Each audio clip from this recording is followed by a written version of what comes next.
Is Mike there? Mike, are you there?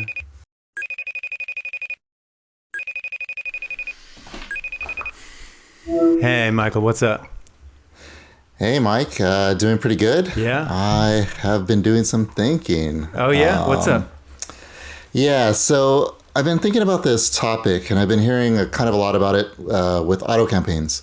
And is it better to look at our auto campaigns in a different way? Is it better to target and segment things out? Because I've heard a lot of people segmenting out based on keyword targeting, then also product targeting. Right. You're talking about your auto campaigns. You got 4 targets. You got your close match, loose match, substitutions, and complements. And you're talking about like when people segment these things out into 4 separate campaigns or even sometimes 2 separate campaigns. Is that it? Exactly. That's it. Because we've seen and heard some success on that. So I think it's time to jump in and test it out. Because, I've never done it personally. Have you done it? I have not. Like segmented these things out? No, not personally. I've not set them up, but I've seen them run. So I'm interested to set up our own with some of our own adjustments, some of our Ad Badger magic. Huh. That's pretty interesting. This seems like a pretty good topic, probably like for the show. We can like do a little test of whether or not it's worth it to segment out your auto campaigns. Yeah. I think we're going to need a little data though. Probably 2 weeks. About 2 weeks. Alrighty. Well, let's talk about how we can test that. We can probably even ask the Ad Badger developers to pull up some data on like performance per different auto target and see if we've got any data. Because I think there's like a couple million ad groups that Ad Badger processes. It might be interesting to look at. Alrighty, let's hit the record button and turn this into a podcast episode, shall we? Awesome. Let's do it. Let's do it.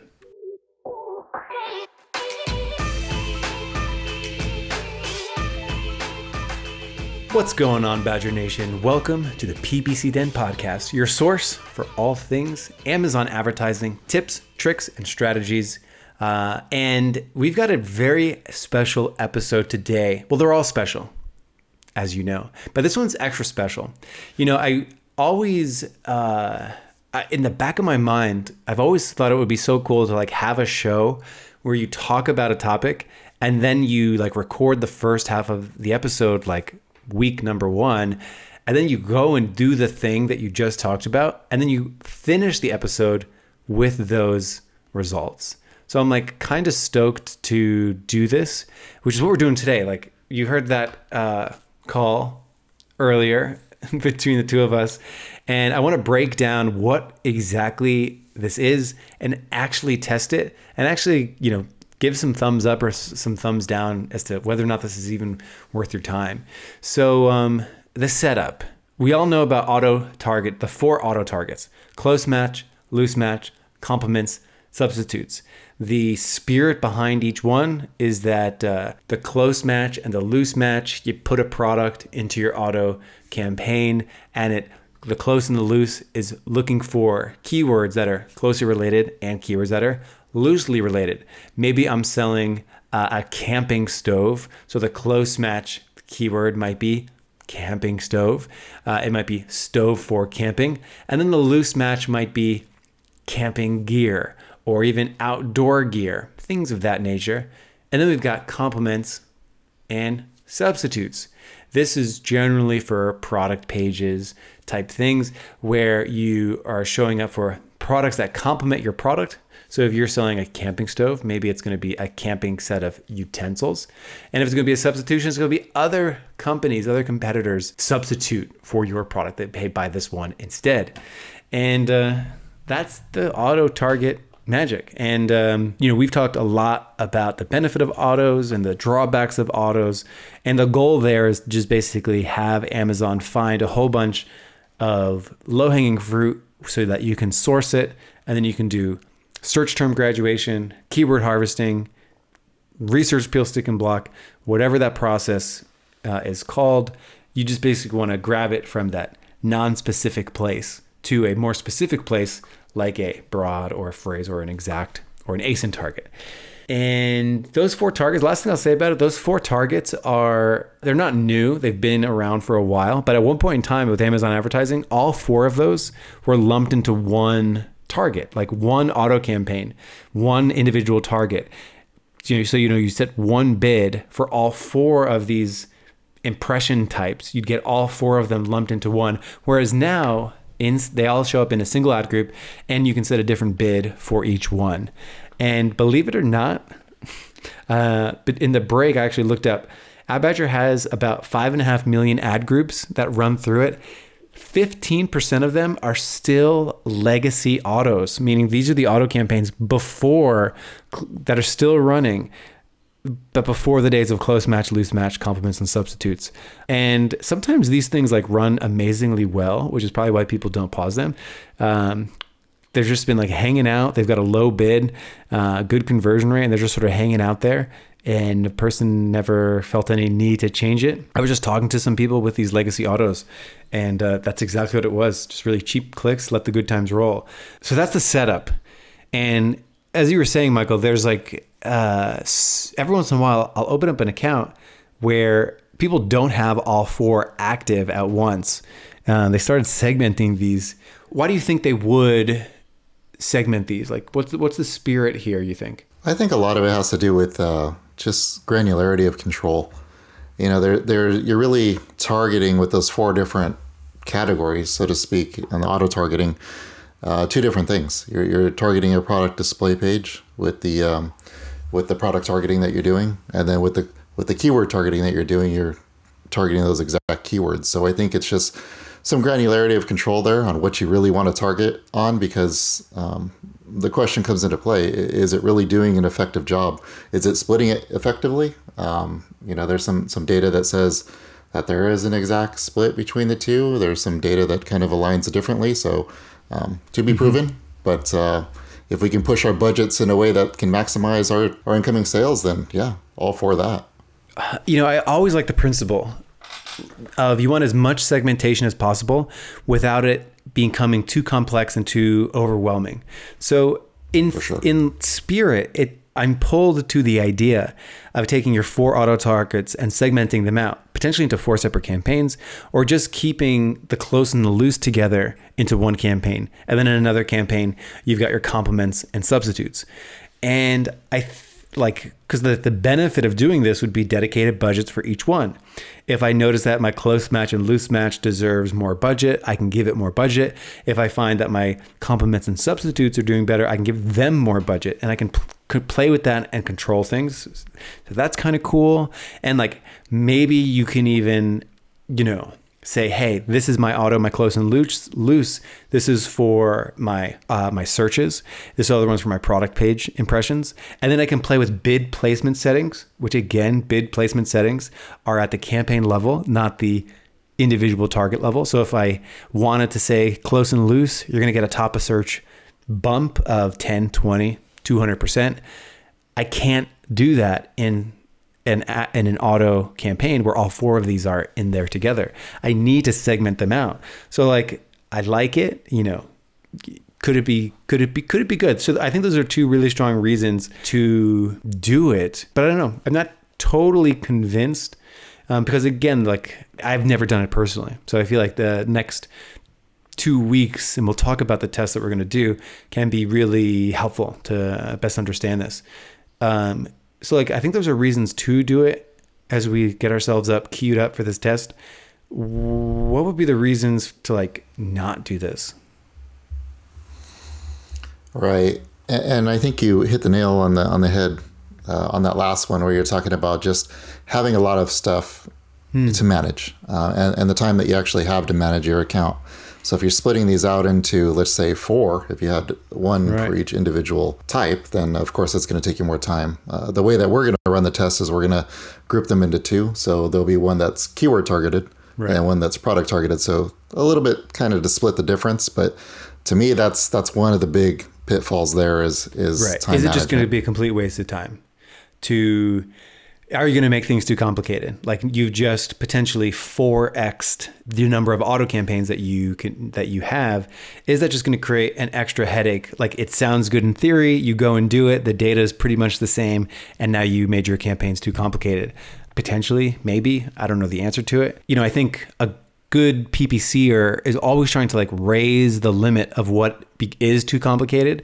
And a lot of that just comes from experience, right? Like, okay, at one point in time, I thought 10 campaigns was overwhelming. And then I just slowly increased. I did more. I made my campaigns more complicated and not complicated, but more segmented is generally the reason why you make an account.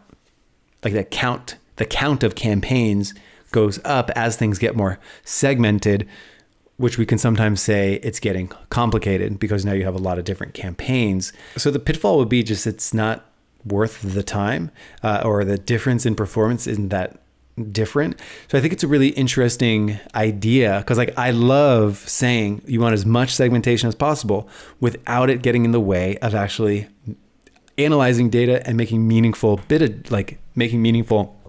optimization decisions. So this is an interesting thing. I've never personally done this, and I think we should answer this question. And in the break, we actually did some quick anecdotal analysis. I pulled up a search term report, and you pulled up a search term report. And then we just did some quick, easy, simple analysis. We did 2 clients, basically, and we analyzed like for auto campaigns that have ASIN impressions, so like product page impressions, versus auto campaigns that have search impressions. So people are typing in searches into the search bar. And what did we find out? We compared the product page data, spend and revenue, and then we compared the search, like when auto campaigns trigger searches, we compared that data. And what did we find out? We found out that it was almost exactly the same, almost a 50-50 split. Right. In these, just again, sample size of 2 here. But I mean, we found in both auto campaigns, in the one that you found, it was like 32-32. Like literally, if an auto campaign triggered a product page click, that ACoS was 32%. Spend was very similar. And if it triggered a keyword search, that ACoS was 32%. The spend was relatively close. I thought you messed up the data. I was like, send me the file. There's no way that's the same. I was in disbelief, but yeah. And it was pretty significant. This was no small chunk of change. This was over the course of, what was it? Almost 40,000 in ad spend. Yeah, it's a large account, definitely a lot of spend there. So a lot of data. Yeah. And then I was like, all right, well, let me try another one. And I just picked a client at random. I pulled up their data, and it was 19% ACoS for the like close and loose, and 21% ACoS for the complements and substitutes, like the things that got the product page impressions was 21%, and the search impressions were 19. So that was kind of crazy. So like looking at that, you would be inclined to say it does not matter. Like you don't need to segment these because they're just so darn close anyway. And I don't know how I feel about that, because I really do like to say you want as much segmentation as possible without it becoming too complicated. And I don't personally believe that it does get too complicated if you were to double the amount of your auto campaigns or potentially quadruple them if you were to split these out close loose or all of them individually. So here's what we're going to do. We're recording this on June 11th, 2021. It's a beautiful day here in Austin. I went for a sprint workout with some friends during lunch. It was very fun. Downtown. It's a new thing, Skyline and sprints. Came back, got your call, and let's run a test. So what we're going to do is we're going to run a 2-week test, and then we're going to record the second half of this episode, release it as a single episode so you can get the setup and the conclusion all in one. And to be honest, I have no idea how it's going to go, but we're basically going to do this. We're going to take some autos that are tied together, like all 4 targets are in one, and we are going to split it out into 2, close and loose, and then another one, complements and substitutions. And we're going to find out if it's worth our time in doing it. So obviously what we expect to happen is like the ACOS gets better in both of them because we're able to make some adjustments to them, better spend utilization, like, we're able to better allocate budget towards certain things. I really don't know what the answer is. So we're going to run this test on, the clients that we mentioned anecdotally, but then we're also going to tap into the 5.5 million ad groups that AdBadger has available to us. And we're just basically going to share some data performance from each individual auto target, see if we can get any trends, and then also see if we can pull up anyone who's got like ad group level performance for ad groups that just have like one of them turned on or two of them turned on. Going to run some different queries in the database and try to find out. So we'll have some screen caps in the blog post for this episode, but we'll be explaining everything. And so today's mid-June, and I guess we'll just finish this episode in late June. Yeah, I'm super excited to get this started. I think that it's going to show us a lot of data that we're not expecting. I wasn't expecting to see that exact 50-50 split. That kind of surprised me. And like Mike said, I thought the data was wrong too. And he grabbed it, pivoted the data, and it was exactly the same. So very surprising confusing. there. Yeah. Yeah. So I did not expect to see that. So are those just two examples, like complete flukes? Like one client, it was almost the same. Another client, it was the same. I was like, wait a second. Because individually, like my memory, I click on auto campaigns and I look at it, and like one of them, like the close match or whatever, sometimes just does astronomically well. Sometimes like complements and substitutes do incredibly poor. Right. It's worth noting that the search term report that you get from Amazon doesn't list clearly what was actually close match and what was actually substitutions. You kind of just have to filter for product page impressions versus search impressions. So I don't know the answer. So we're gonna have some clarity coming at you in just a minute or so on this episode, but it's gonna take us some weeks to get it. And I'm super excited for this little podcast experiment. We've never done this, never done a multi-week recording process, but I'm stoked. We'll see you here. I mean, I don't need to sign off the episode. This isn't the end of the episode. We're just going to roll in, and I'll see everybody here in 2 weeks. Alrighty, Michael, we've done it. We just took the last 2 weeks to test this hypothesis, and we found out some things, and it's pretty interesting. And so today is June 24th. We recorded the first part of this episode 2 weeks ago. So we did carry out this test over the last 2 weeks. So I think we started recording on, was it June 10th, right? Yep. So 2 weeks have passed. And the question is, should you be segmenting out your automatic targets into separate campaigns? And if so, how should you do it? We are going to leave you in suspense for a little bit as we just re-explain what it is that we did. We grabbed about $2 million in ad spend for automatic campaigns, and I have aggregate data on that. And then we also did an individual case test in just one of our clients.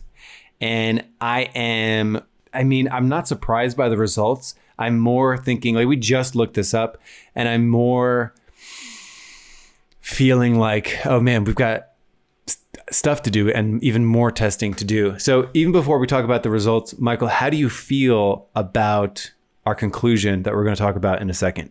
Some of the stuff there was kind of what we were feeling going into this test. So I think we validated it with a lot of the data. Also, just want to mention that this is a category that there's a lot of action in. This is in the middle of Prime Day, so we got some extra juice flowing through there, some extra spend.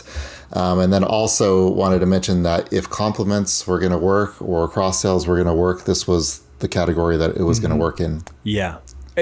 Right. So like what I did, I went and got the aggregate data, and what you were just referring to was the individual client case study. Okay. Here we go. Correct. I will share some of the legacy data some of the highlights that I saw. So in terms of ACOS for the aggregate data, so again, this is hundreds of thousands of ad groups, and here's what we've got. Legacy autos are still running. The legacy auto where the close match, loose match, substitutes, complements were all grouped into one. Those are still running, and the legacy auto ACOS is about 44%, with a cost per order of about $12. And that is in line with like the average today of close match, loose match, substitutes, and complements. So your legacy ad groups that are still sitting around are really just the average of the good auto targets and the not so good auto targets. So again, you want generally more segmentation in your account. And if you have a legacy auto, that's the opposite of segmentation because you can't even change your bid for the close, loose, substitutes, and complements. So if you have a legacy campaign, survey says get rid of it and launch the modern auto campaigns.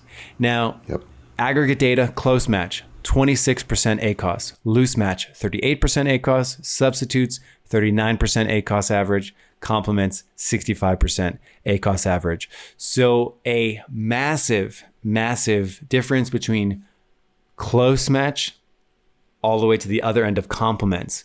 That's a pretty big deal. Complements did really poorly. Their average cost per order, so the amount that you have to spend before you get an order, was $16 compared to close match, which was about $8. So close match cost per order was half of complements. Its ACOS was less than half. So the close match ACOS was 26, complements was 65. So complements generate the least amount of sales. It was also the most expensive amount of sales. Substitutes did better than complements by a significant amount. Substitutes average ACOS was 39%. Complements average ACOS was 65%. Substitutes also generated 20 times more sales than complements. So complements in general, and like I kind of knew this. I look at so many campaigns and I'm always just like, ugh, complements again. Like you're either getting almost no traffic or you have an awful ACOS, and the data confirms it. Loose match and substitutes surprisingly do pretty similarly. Loose match is a little cheaper at 38% ACOS. Substitutes sits at almost 40% ACOS on average. And close match just takes the cake home. The most revenue, the best ACOS. Close match is the champ. Now, when I saw this data, it told me, before we even concluded what this means, it told me, hey, these things are different enough. It probably makes sense to start segmenting them out. But we'll save that conclusion for the end. So that was like my first reaction and some quick notes on that legacy close, loose, substitutes, complements data. And we'll have this in our blog post if you wanted to just look at that, adbadger.com/blog and just grab this post, episode 132. So the aggregate data kind of indicates it is worth separating your auto targets. And then we did this individual test where we wanted to test, does it make sense to separate them? And if so, should you separate them in pairs or for separate campaigns? And we received some data. So Michael, you want to go over what your individual client test was and like a little bit of your first thoughts on it. Sure. So based on what Mike just said, we're talking about how things are aligned. You have the close and the loose match. Those are keyword based. And you have the substitute and the complements, which are sort of product based. So we broke these out into two different testing groups. And we had, a control group that we were going up against as well. So we broke it out so that we had the control group so that we could see the data there, as well as the discovery group 1, which was targeted towards just breaking out the two separate groups. And then we had a discovery group 2, which had them broken out all individually. So when I'm talking about all individually, I mean like a close match, a loose match, and then also the complements as well. Into 4 separate campaigns. Yeah. Correct. Yeah, sorry, I didn't, I wasn't a little bit clear there. So that's the way that we structured this. And when we put this data out, we wanted to see is we wanted to answer the question, would the group work okay? Or is breaking it out individually into separate campaigns okay? So we got the data back. Super excited to see our plan at work. And let's jump into it, Mike. Yeah. So we had the control, which was all 4 together in one ad group. We had like test A, which was doing it in pairs, loose, close, together, and then a separate campaign for complements and substitutes. And then we tested all 4 separate. And long story short, all 4 separated campaigns did like the best by, I want to say, a significant amount. It did a lot better when everything was broken out into all 4s. I mean, we have a big spreadsheet here.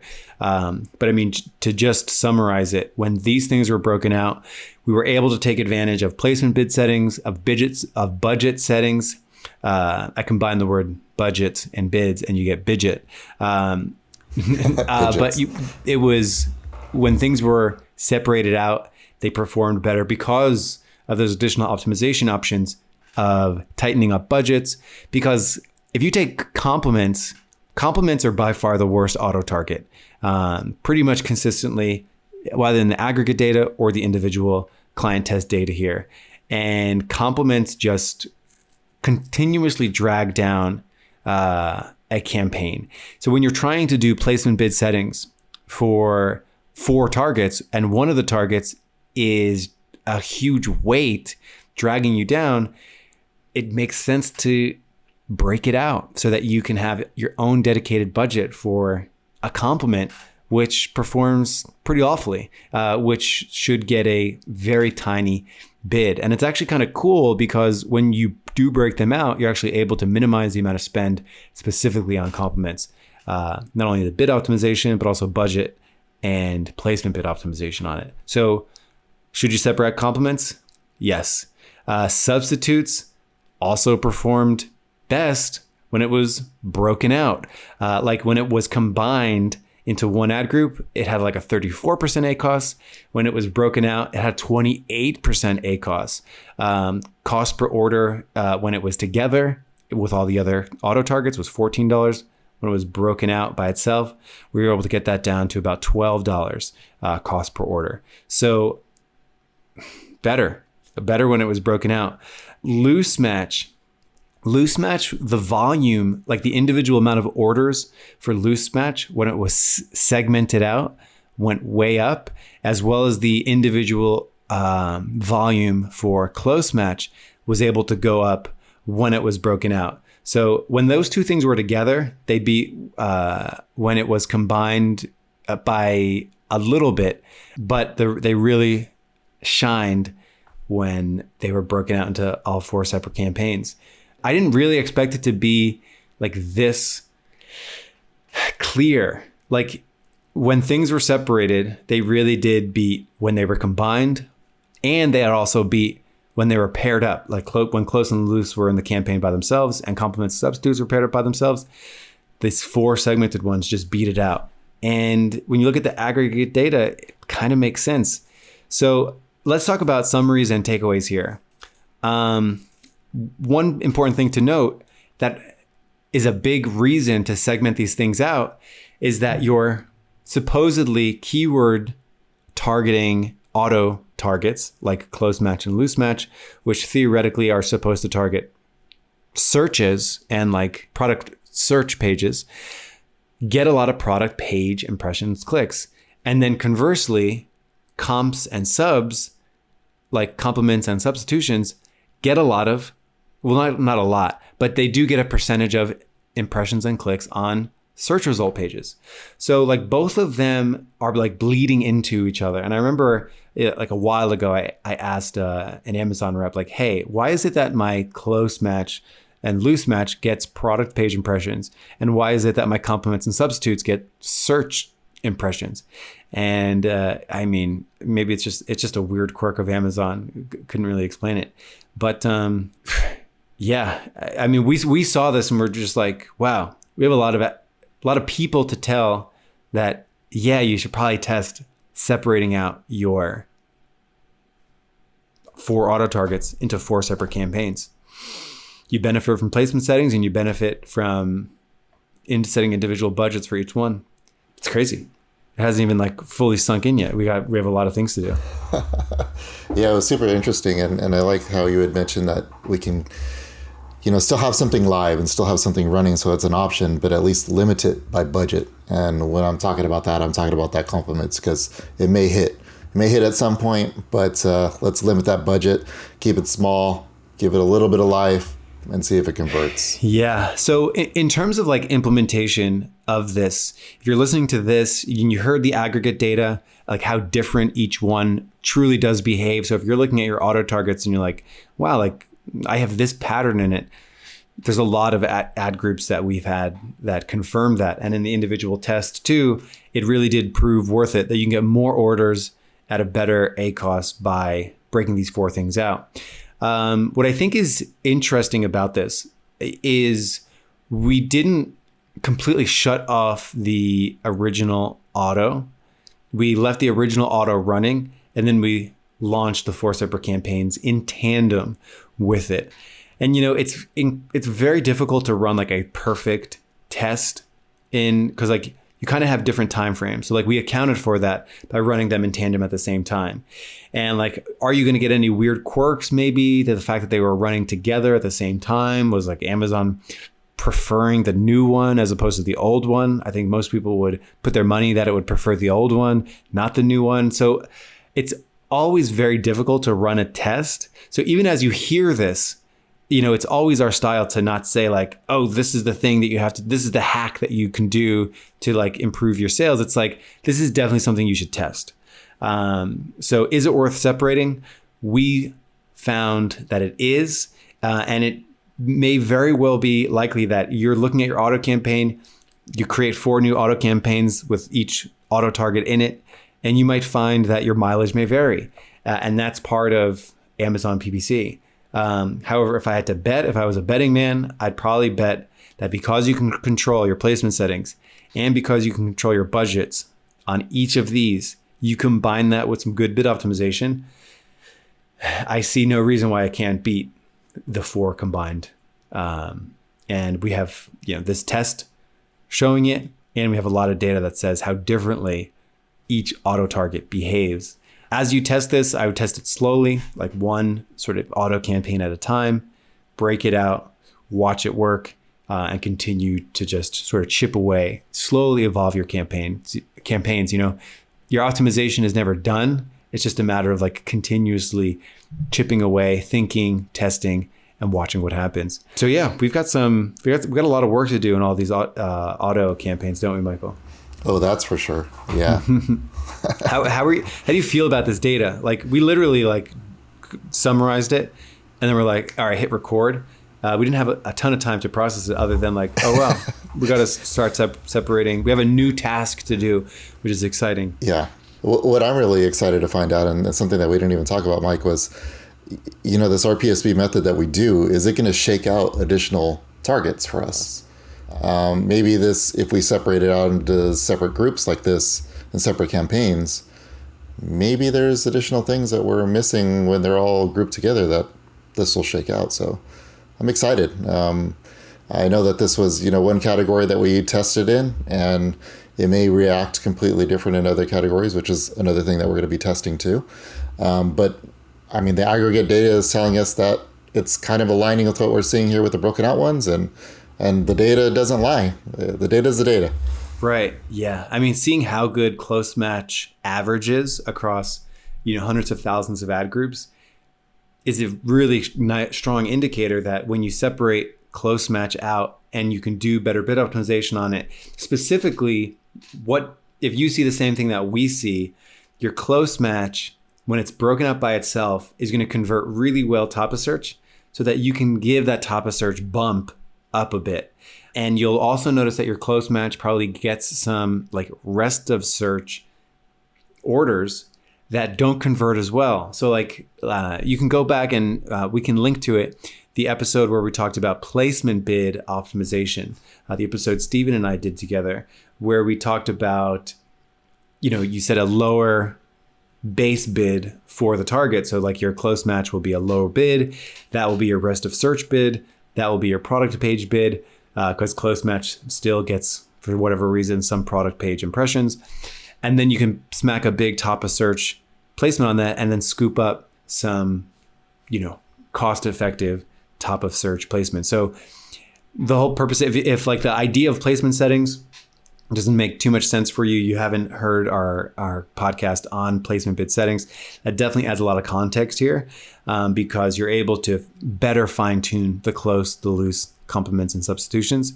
So yes, go forth, Badger Nation, and do know that you could probably benefit from separating out these 4 auto targets into their own campaigns. It's a lot of work. Any motivation for people that have just heard that we have just given people probably hours of work to do? When you need to get motivated, what do you do to pump yourself up? I just think about what the end result's going to be. It's going to be better. So there's no denying it. Just put in the work and, you reap what you sow. That's right. And with that, our test is complete. This was our first 2 multi-week recorded episode where we had 2 parts in 1 episode.